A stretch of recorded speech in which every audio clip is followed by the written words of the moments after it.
मेरे प्यारे बच्चों, आप सभी को नमस्कार। आप लोगों ने इससे पिछली क्लासेस के अंदर subject verb agreement, adjectives, noun सब कुछ पढ़ा, मजा आया। उम्मीद करता हूं कुछ नया भी सीखा होगा, अपने कॉन्फिडेंस को भी बूस्टअप किया होगा।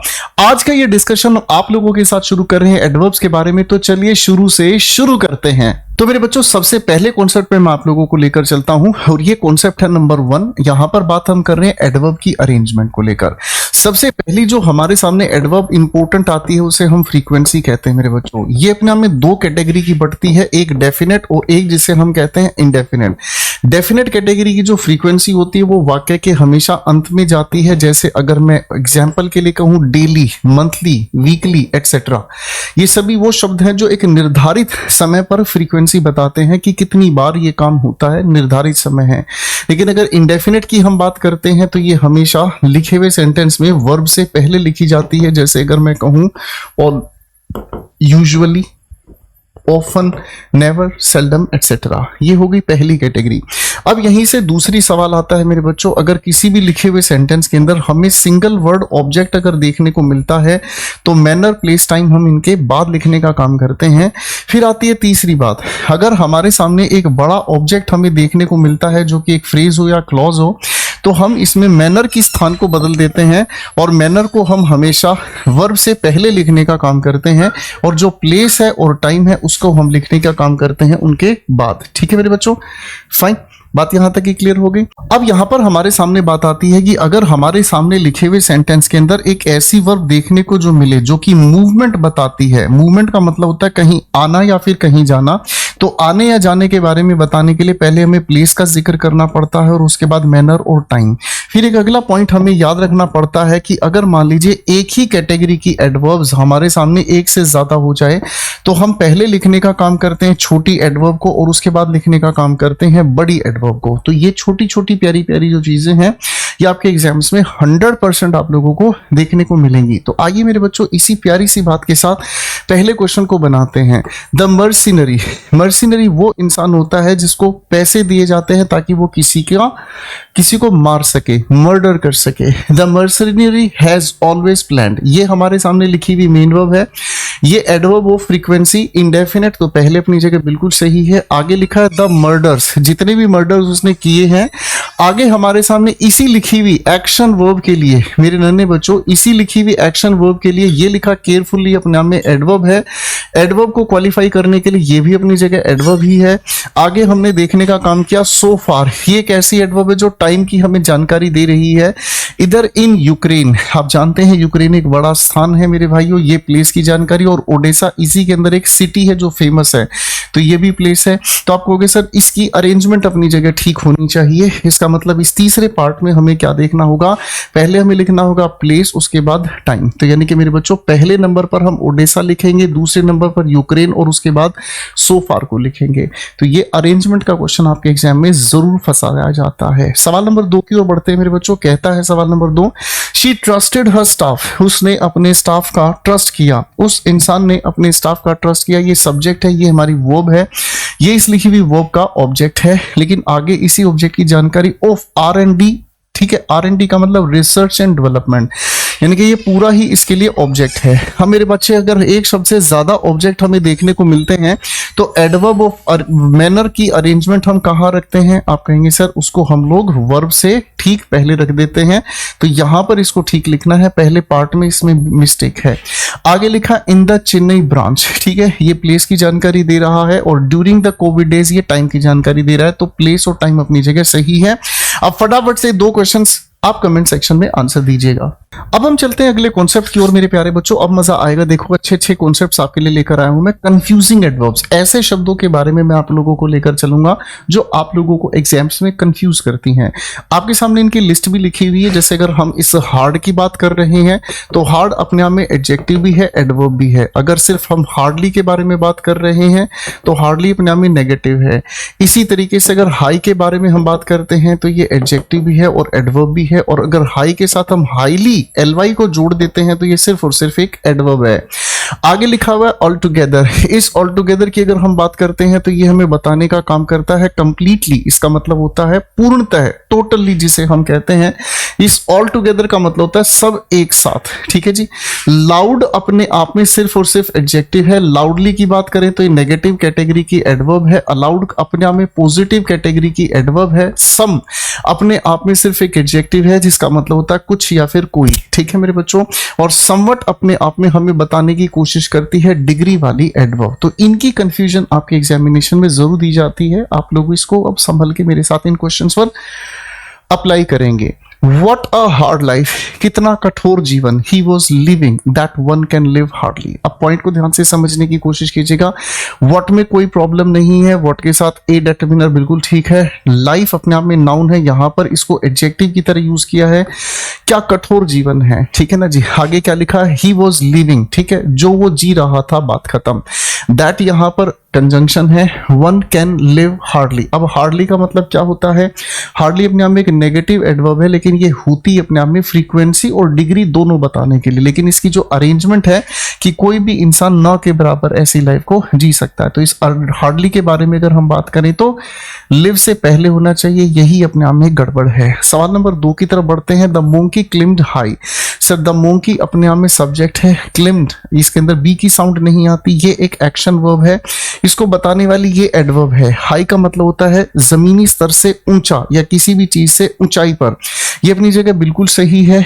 एक्सपेक्टिंग क्या उम्मीद करते हुए वो चढ़ा है।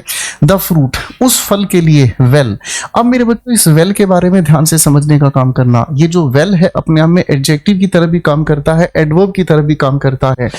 अगर हम इसे एडजेक्टिव की तरह यूज करते हैं तो इसका मतलब है जो हेल्थ से अच्छा है, हेल्थ से जो अपने आप में अच्छा है, ठीक है मेरे बच्चों, हाँ कि नहीं। और अगर इसी वेल को हम एडवर्ब की तरह यूज करते हैं तो ये हमेशा एक्शन वर्ब के ठीक बाद लिखा हुआ जाता है, जो ये उस किए गए काम के मैनर को बताता है। यानी कि इसे हिंदी में आप समझते हैं अच्छे से। शी सैंग वेल, उसने अच्छे से गाया, है ना। She is a well mannered person. तो यहाँ पर वेल मैनर्ड की अगर हम बात करते हैं तो वेल के बाद जो ये मैनर्ड लिखा है, ये मैनर्ड अपने आप में पास्ट पार्टिसिपल का एडजेक्टिव है और एडजेक्टिव से पहले ये भी अपने आप में एडवर्ब है। अब मेरे बच्चों इसी वेल को अगर हम सिर्फ एक नाउन की तरह लेकर चलें तो इसका अर्थ होता है कुआं, जो कि आपके गांव में है, जिससे आप पानी कई बार पीते भी हैं। अब मेरे बच्चे इस सवाल की अगर बात करते हैं तो फ्रूट का कुआं तो नहीं है, तो आप कहेंगे सर बिल्कुल गलत हो गया।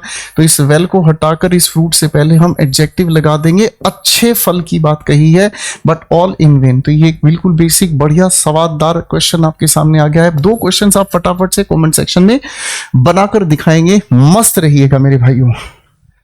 अब हम आपके साथ चलते हैं कॉन्सेप्ट नंबर 3 पर। ये हमें कहता है पेयरिंग एरर्स। कभी कभी एडवर्ब्स को हम लोग पेयर के साथ भी यूज करने का काम करते हैं, और इसी पेयरिंग में हम सबसे पहले लेकर चलते हैं टू के साथ एडजेक्टिव को, और इसके बाद इन्फिनेटिव जुड़ा हुआ होता है। और ठीक इसी तरीके से किसी भी एडजेक्टिव के साथ हम लोग लिखने का काम करते हैं इनफ, और इसके बाद हम लिखते हैं इन्फिनेटिव। मजेदार बात यह है मेरे बच्चों, यहाँ ये जो एडजेक्टिव लिखा है ये हमेशा नेगेटिव सेंस का ही होना चाहिए, यानी कि अनप्लीजेंट कैटेगरी का। यहाँ ये जो एडजेक्टिव हमें देखने को मिलता है ये पॉजिटिव सेंस वाला हमें एडजेक्टिव चाहिए, यानी कि प्लीजेंट कैटेगरी का। आप इसी की ट्रांसफॉर्मेशन भी लिख सकते हैं, सो के साथ लिखते हैं किस चीज को, दैट को, ठीक है। जैसे उदाहरण की अगर मैं बात कर रहा हूं, मैंने आपके सामने कहा ही is too simple to trust everyone. अब ऐसे लिखे हुए सवाल आपके एग्जाम्स में दिए जाते हैं, टेक्निकल तरीके से हम इसको समझने का काम करते हैं। ही इज टू सिंपल, आप कहेंगे सिंपल होना का मतलब क्या होता है, सामान्य होना, और ये अपने आप में एक पॉजिटिविटी की बात कर रहा है। तो इस टू को हटाकर यहां हमें लिखना होगा ही इज सिंपल इनफ। और जब पॉजिटिव कैटेगरी की बात जा रही है तो एवरी के साथ बिल्कुल सही लिखा जा रहा है। आप इसी सेंटेंस को चाहें तो रीराइट कर सकते हैं और आप कह सकते हैं ही इज सो सिंपल, है ना, he is so simple that he, और उसके बाद क्या लिखते हैं, ट्रस्ट्स एवरीवन। तो इनकी पेयरिंग में कई बार क्या गड़बड़ हो जाती है मेरे बच्चे, टू के साथ दैट क्लॉज आपको जुड़ा हुआ मिल जाएगा, या फिर सो के साथ आपको ये इन्फिनेटिव जुड़ा हुआ मिलेगा, जो कि अपने आप में गलत है। क्वेश्चन नंबर 1 पर अब दिमाग लगाते हैं। द सिचुएशन, ये सब्जेक्ट है मेरे बच्चों, वॉज अपने आप में एक लिंकिंग वर्ब है। अब यहीं पर एक बात को ध्यान रखेंगे, लिंकिंग वर्ब के बाद हमेशा एडजेक्टिव हम लिखते हैं। जैसे मैंने कहा ही इज हैप्पी, और अगर इसी एक्शन वर्ब की बात करते हैं तो ये अपने आप हमेशा एडवर्ब लेकर चलता है। मैंने कहा he sang happily, he is happy linking verb की वजह से एडजेक्टिव, और अगर मैंने कहा ही सैंग तो सैंग एक एक्शन वर्ब है जिसके बाद हम लगाएंगे हैप्पीली जो कि एक एडवर्ब है। आगे हमने पढ़ने का काम किया टू इजी। इजी होना अपने आप में पॉजिटिव कैटेगरी का एडजेक्टिव है, तो इसको हटाकर मेरे नन्हे बच्चों आप लोगों को यहाँ इनफ लगाना पड़ेगा। और टू बी हैंडल्ड अपनी जगह ठीक जा रहा है, पैसिव है इन्फिनेटिव का, कोई दिक्कत नहीं। बाय सम अप्रेंटाइज, अब मेरे बच्चों पॉजिटिव की वजह से इस सम को छेड़ने की भी आवश्यकता नहीं है। सवाल नंबर 2 को समझने का काम करते हैं। Sachin is not a quite tall player. देखिए बच्चों यहाँ 2 बातों को आप लोगों को ध्यान रखना है।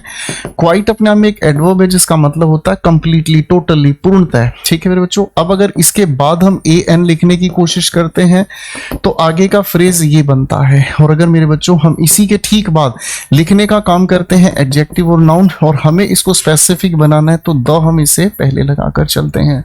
तो 2 बातें हैं। अब Sachin is not quite a tall, तो सर यहाँ पर ये बिल्कुल ठीक हो जाएगा। क्वाइट आप पहले लिखेंगे, उसके बाद लिखेंगे अ टॉल प्लेयर, ठीक है ना। सचिन एक अच्छा पूरी तरह से टॉल प्लेयर नहीं है, बट लेकिन एक कंजंक्शन हो गया, ही हैज द स्किल्स, उसके पास स्किल्स हैं। प्रेपोजिशन के बाद ये जेरेंड बिल्कुल सही है, of being an all rounder player, ठीक है जी, कोई दिक्कत नहीं है। तो मेरे बच्चों ये 2 क्वेश्चंस फटाफट से आप कमेंट सेक्शन में बनाकर दिखाइएगा।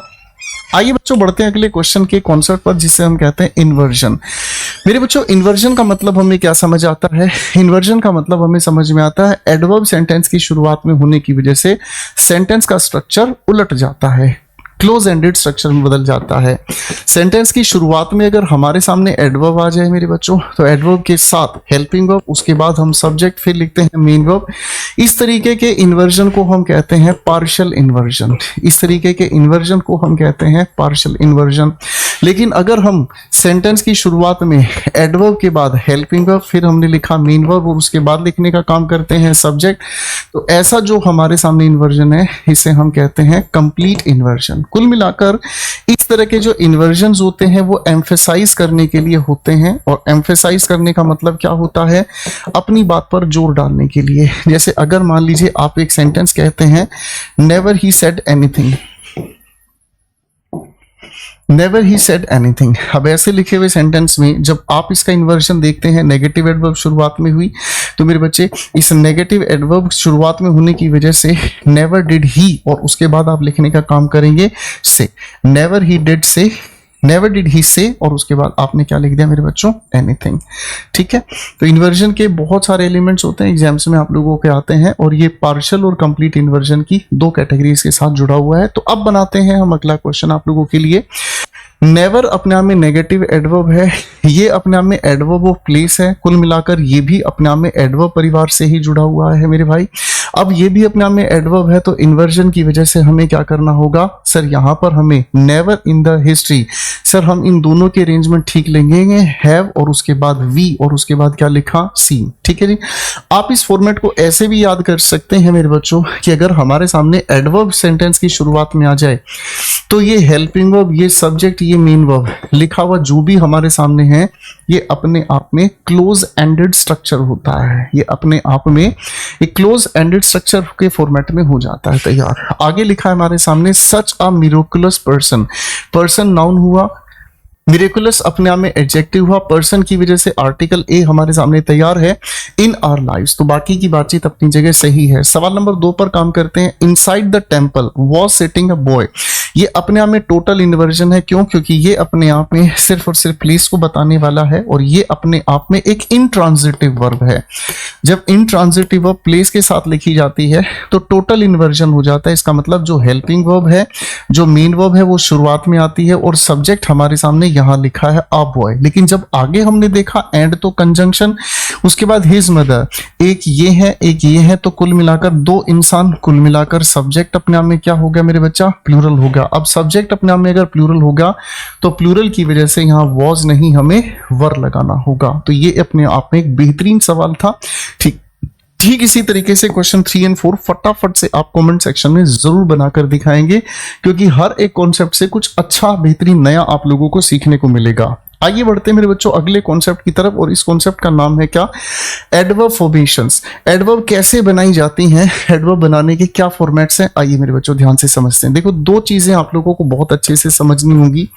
हम किसी भी नाउन के साथ अगर ly को जोड़ देते हैं तो वो सिर्फ और सिर्फ एडजेक्टिव बन जाता है। उदाहरण के लिए अगर मैं आपको यहीं पर कहूं, मैंने आपको कहा मैन के साथ ly, तो ये बन गया अपने आप में क्या चीज? मैनली। अगर मैं आपको कहूं स्कॉलर ly, तो ये बनता है हमारे सामने स्कॉलरली। अगर मैं आप लोगों को कहूं ब्रदर, नाउन है आप जानते हैं, ly सफिक्स करने से हो गया क्या चीज? ब्रदरली। ठीक है मेरे बच्चों, ओके। मैनली, वुमेनली, स्कॉलरली, निगरली, समझ रहे हैं? ये सारे के सारे हमारे शब्द क्या हैं? एडजेक्टिव्स हैं। फिर यहां से आती है एक दूसरी बात मेरे बच्चों, और दूसरी बात क्या हमें समझ में आती है? अगर हम एडजेक्टिव के साथ ly को जोड़ते हैं तो ये दोनों मिलकर बनते हैं अपने आप में एडवर्ब। और एडवर्ब भी कौन सी चीज के? मैनर के ये एडवर्ब बनते हैं, यानी कि किसी काम को करने का ढंग क्या है। जैसे अगर मान लीजिए मैं हैप्पी एक एडजेक्टिव की बात करता हूं, ly जोड़ने का मतलब हैप्पीली हो गया, तो हैप्पीली का मतलब क्या हो गया? खुशी से मेरे बच्चों। अब यहां आपको वो पुरानी बात फिर से समझने की कोशिश करनी होगी। वो कौन सी बात है मेरे बच्चों? अगर हमारे सेंटेंस के अंदर लिंकिंग वर्ब हमें देखने को मिलती है, हमें इसके तुरंत बाद एडजेक्टिव चाहिए। और नंबर 4 हमने एक चीज और समझी कि अगर हमारे सामने कोई एक्शन वर्ब देखने को मिलती है तो उसके बाद हमें एडवर्ब लिखना ही होगा। ठीक है मेरे बच्चों, तो ये फॉर्मेशंस हैं जो हमें ध्यान रखनी पड़ती है। अब यहाँ एक और सबसे ज्यादा इंपॉर्टेंट चीज जो है वो क्या है? नंबर 5, बहुत सारी ऐसी भी हमारे शब्द होते हैं जिनके अंत में हम ly को जोड़ ही नहीं पाते हैं, लेकिन वो अपने आप में एडजेक्टिव और एडवर्ब की तरह से यूज हो जाते हैं। जैसे अगर मैं आपके सामने कहूँ फास्ट, मैं अगर आपके सामने कहूँ इल, मैं कहूँ वेल, तो इन सभी के साथ अगर हम ly जोड़ें तो ly इनके साथ बाबू नहीं जुड़ती है। ठीक है, 5 इंपॉर्टेंट कॉन्सेप्ट्स, क्वेश्चंस बनाने शुरू करते हैं। पहला सवाल, ऑल द स्टूडेंट्स। सर ये हमारे सेंटेंस का सब्जेक्ट है, प्लूरल होने की वजह से स्टूडेंट्स अपनी जगह सही काम कर रहा है। बिकेम एक लिंकिंग वर्ब है। अब लिंकिंग वर्ब की वजह से यहां पर हमें क्या चाहिए था? आप कहेंगे सर यहां पर हमें एक एडजेक्टिव चाहिए था। अब इस एडजेक्टिव के ठीक बाद मेरे नन्हे प्यारे छोटे भाइयों, हमें इस एडजेक्टिव की वजह से ये जो लिखा हुआ हमारे सामने है क्या चीज? आप कहेंगे मच तो सर हम यूज करते हैं जब हमारे सामने कंपैरेटिव डिग्री लिखी हो। यहाँ तो पॉजिटिव डिग्री है, तो पॉजिटिव डिग्री के लिए मच नहीं, हम वेरी का यूज करते हैं। तो मच को हटाकर यहां हमें लगाना होगा क्या चीज? वेरी। ठीक है बच्चे, अब वेरी लिखा हुआ है तो वेरी के साथ हम सो का भी प्रयोग नहीं करते। तो आप कहेंगे all the students became very, और उसके बाद क्या लिखेंगे? हैप्पी। आप यहाँ वेरी मच हैप्पी भी लिखना चाहें तो लिख सकते हैं, वो अलाउड है। ठीक है ना, वेरी और मच के ठीक बाद हम पॉजिटिव डिग्री का यूज कर सकते हैं। ठीक है, आफ्टर रिसीविंग द, आफ्टर अपने आप में एक प्रेपोजिशन है और ये प्रेपोजिशन के बाद लिखा हुआ अपना जेरेंड है द रिजल्ट्स। ठीक है बेटा, सवाल नंबर 2 की तरफ बढ़ते हैं। She read the article थ्रूली and thoroughly. मेरे बच्चों, जब भी हम इसकी बात कर रहे हैं तो ये फ्रेज की गड़बड़ है। पहली बात तो कैसे है, ये हमें जवाब देता है हाउ का, तो हाउ का जवाब देने के लिए आप क्या कह सकते हैं? थोरो। आप इसका जवाब दे सकते हैं थोरोली कहकर, करेक्ट आंसर हो गया। या फिर आप इसके लिए जवाब दे सकते हैं थ्रू एंड थ्रू। इसका मतलब हमें समझ में आता है बिल्कुल एक एक छोटी छोटी बात को। तो 2 तरीके से हाउ का आंसर हमें मिल सकता है, या तो आप एडवर्बियल फ्रेज के साथ इसको बना सकते हैं, या फिर थोरोली आपको लिखना होगा। एंड फाउंड 3 मिस्टेक्स, 3 गलतियां उससे मिली। इसी बात के साथ अब ये 2 क्वेश्चन आप फटाफट से कॉमेंट सेक्शन में बनाकर दिखाएंगे। और मेरे बच्चों, इन क्वेश्चन को हल्के में नहीं लेना, अवॉइड नहीं करना, हर हालत में इन क्वेश्चन को बनाना है। आखिर में मैं आप लोगों को इन सभी होमवर्क की एक प्रॉपर वीडियो भी प्रोवाइड कराऊंगा, आप निश्चिंत रहें। लेकिन पहली कोशिश आपकी। अगले कॉन्सेप्ट से मिलते हैं। कॉन्सेप्ट नंबर 6 है एडवर्ब डिग्रीज ऑफ कंपैरिजन में भी यूज होता है।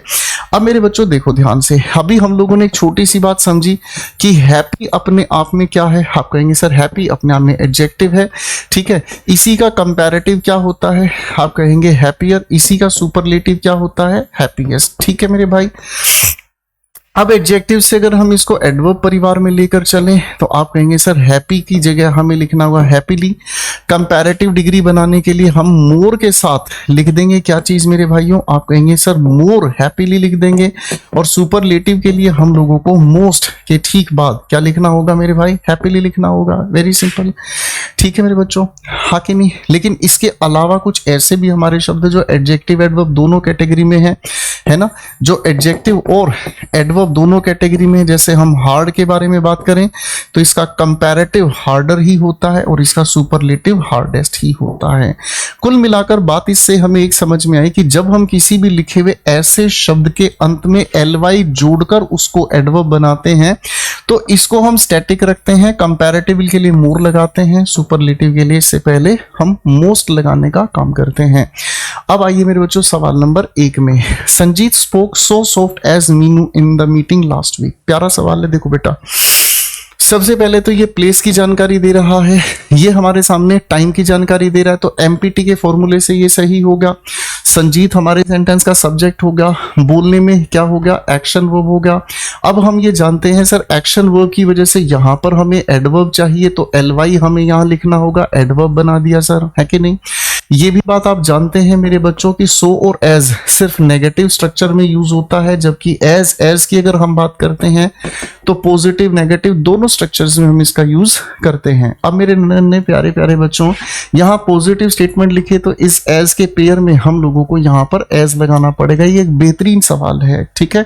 पेपर में इस तरह के क्वेश्चंस पर चैलेंज होगा, ध्यान रखिएगा मेरे भाई। सवाल नंबर 2 पर काम करते हैं। नो अदर कैंडिडेट, कोई अन्य candidate, no other candidate opposed quicker than Ashima's, आगे क्या लिखा है, ब्रदर। ठीक है जी, कोई बात नहीं। यहां पर हमारे सामने ब्रदर लिखा है, ठीक है जी, आशिमा का भाई, और यहां लिखा कैंडिडेट।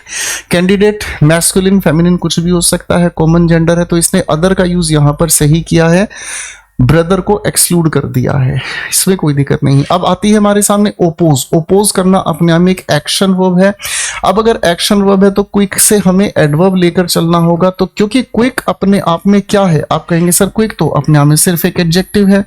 एडवर्ब बनाने के लिए हमें इसके साथ ly को जोड़ना पड़ेगा। बोलो हाँ, बिल्कुल ठीक होगी मेरे बच्चे बात। तो इसके साथ ly जोड़कर हमने इसको बना दिया एडवर्ब। कंपैरिजन हमें चाहिए, कंपैरिजन चाहिए तो यहाँ पर मोर हमें लगाना पड़ेगा, तो opposed more quickly than Ashima. Correct हो गया मेरे बच्चे, बेहतरीन सवाल है। जरा होमवर्क में ये 2 क्वेश्चन मुझे कमेंट सेक्शन में आप लोग जरूर बताइएगा, ठीक है मेरे बच्चों, क्योंकि हर एक क्वेश्चन में आप लोगों को कुछ नहीं बहुत कुछ रिवाइज करने का मौका मिलेगा, और ये 30 मिनट्स बेस्ट रिवीजन के लिए आप लोगों के लिए चुनी गई है। इनको बिल्कुल भी अवॉइड नहीं करना मेरे भाई, ठीक है मेरे भाई। अगले कॉन्सेप्ट पर हम काम करते हैं, इसे हम कहते हैं एडजेक्टिव्स और एडवर्ब दोनों के दोनों एक जैसे ही हैं, जो अपने आप में कंफ्यूज करते हैं, ठीक है ना जी। जैसे मैंने आपके सामने हार्ड के बारे में दोनों तरह रूप बता दिए, ठीक है मेरे बच्चों। मैं अगर डायरेक्ट ही बात करता हूं तो दोनों रूप अपने आप में काम कर सकते हैं, ठीक है जी। मैं अगर एवरी और डे को अलग अलग कर देता हूं तो ये अपने आप में एडवर्ब है, ठीक है ना। एडजेक्टिव के रूप में अगर हम बात करें तो एवरी और मेरे बच्चे डे दोनों एक साथ हो जाते हैं, ठीक है मेरे भाई। तो ऐसे ऐसे शब्द हमारे सामने आते हैं जिनके लेकर कंफ्यूजन आ जाती है, ठीक है ना जी, मेरी बात समझ रहे हैं। तो ऐसे बहुत सारे शब्द हैं जिनकी कंफ्यूजन हमें देखने को मिलती है। पहले सवाल पर काम करते हैं मेरे बच्चा। थैंक यू वेरी मच, बिल्कुल ठीक है, ये दोनों आपस में एक साथ आ सकते हैं, और ये मच क्वालिफाई कर रहा है इस लिखी हुई थैंक, जो कि एक वर्ब को। फॉर योर ग्रीटिंग्स, आपकी बधाइयों के लिए बहुत सारा शुक्रिया। फॉर एक प्रेपोजिशन है जिसका ऑब्जेक्ट ग्रीटिंग्स है, और ये इससे पहले लिखा हुआ एडजेक्टिव है। देयर इज किसकी खुशी में आया है, देयर के अनुसार इज नहीं आया, ये एडवर्ब ऑफ प्लेस है। इज किसकी वजह से यूज आया है, इसकी वजह से, ठीक है मेरे भाई, हाँ कि नहीं। अब यहाँ ये जो यूज है नाउन है, ठीक है ना। अब यहाँ पर इस नाउन के हिसाब से अगर हम चलने की कोशिश करेंगे, there is very use in arguing with them, मेरी बात समझ में आ रही है, ठीक है ना। थैंक यू वेरी मच, यहाँ तक तो ठीक है। फिर आगे हमने देखा फॉर योर ग्रीटिंग्स, आपकी बधाइयों के लिए बहुत बहुत शुक्रिया। अब यहां लिखा है there is blank use in arguing with them, उनके साथ बहस करने में, ठीक है ना जी।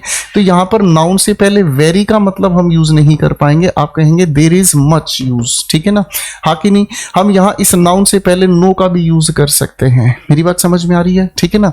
हम वेरी को एडजेक्टिव की तरह यूज कर सकते हैं, लेकिन जब इसका अर्थ होता है ही जब ये किसी भी लिखे हुए नाउन पर एम्फेसिस करता है। यहां पर एम्फेसिस का कॉन्टेक्स्ट नहीं बनता है मेरे भाई। This is a direct train to Kanpur, this हमारे सेंटेंस का डिमोन्स्ट्रेटिव प्रोनाउन है। इज एक लिंकिंग वर्ब है जिसका कॉम्प्लीमेंट है आर डायरेक्ट ट्रेन, तो यानी कि ये हमारे सामने नाउन है, डायरेक्ट लिखा हुआ यहाँ पर इसका एडजेक्टिव है मेरे भाई। इसी ट्रेन की वजह से आर्टिकल डिटरमिनर ए आया है। आगे लिखा टू कानपुर, प्लेस बताने वाली बात अपनी जगह सही है। एंड अपने आप में कंजंक्शन है। रीचेस का सब्जेक्ट कौन है सर? यही जो ट्रेन है, ठीक है ना। अब यहाँ पर रीचेस अपनी जगह वर्ब का काम कर रहा है, रीचेस अपने आप में वर्ब है। अब मेरे बच्चों देखो कंफ्यूजन क्या हो गई। डायरेक्ट की अगर हम बात करते हैं तो डायरेक्ट का मतलब हमें समझ में आता है विदाउट स्टॉपेज, बिना रुके, ठीक है मेरे भाई। और डायरेक्टली की अगर हम बात करते हैं तो डायरेक्टली का मतलब होता है तुरंत, जिसको अंग्रेजी में आप कहते हैं इंस्टेंटली, ठीक है मेरे भाई। यहाँ पर बात इंस्टेंटली की नहीं है तो सर यहाँ डायरेक्टली नहीं, सिर्फ आपको डायरेक्ट कहना होगा। ट्रेन बिना रुके पहुंचती है। देयर, देयर किसके लिए यूज हुआ है? देयर आप यूज कर रहे हैं टू कानपुर के लिए, ठीक है जी। आगे इसने समय दे दिया है, ठीक है बच्चे। तो गड़बड़ कहां पर हमारे सामने? डायरेक्टली कीजिएगा डायरेक्ट। तो अब ये दो क्वेश्चंस होमवर्क में जरूर बनाकर दिखाएंगे, बड़ा मजा आएगा, ठीक है मेरे बच्चों। आइए अगले कॉन्सेप्ट की ओर लेकर चलते हैं। कॉन्सेप्ट नंबर 8 हमारे सामने है एडवर्ब्स एंड वेरिड मीनिंग। अलग अलग एडवर्ब के अलग अलग मीनिंग निकलते हैं। जैसे उदाहरण की बात अगर हम करते हैं, Ravi only reads the Ramayana. अब मेरे बच्चों एक उदाहरण के लिए सेंटेंस मैं आपके सामने लिख रहा हूं, ठीक है ना। और उसके बाद फिर मैंने लिखा only Ravi reads the Ramayana, और उसके बाद फिर मैंने आपके सामने लिखा रवि रीड्स